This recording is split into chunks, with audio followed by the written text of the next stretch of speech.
Franchement, j'avais pas du tout prévu de faire de vidéo, mais je suis tombé sur un article, fallait absolument que je vous en fasse part, que je le partage avec vous. Ce n'est pas le Gorafi, ce n'est pas du tout un sketch de Groland. Tenez-vous bien, une mère enferme son enfant dans le coffre de la voiture pour ne pas attraper le Covid.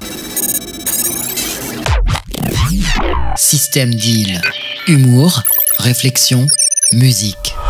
Zéro censure. En fait, effectivement, le Covid, c'est une maladie dangereuse parce que ça rend con.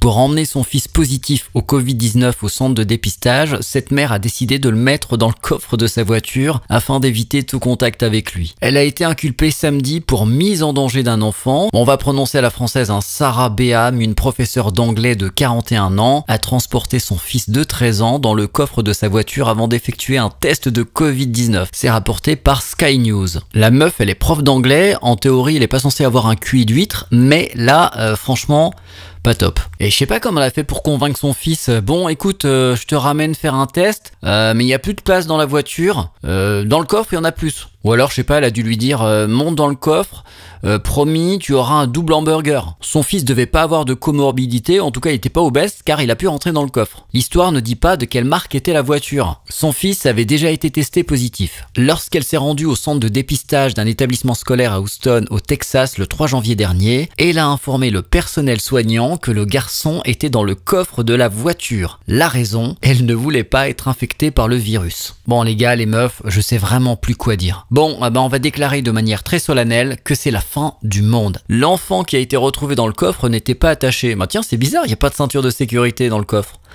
Ouais, habituellement on met quoi? Des moutons ou des sangliers.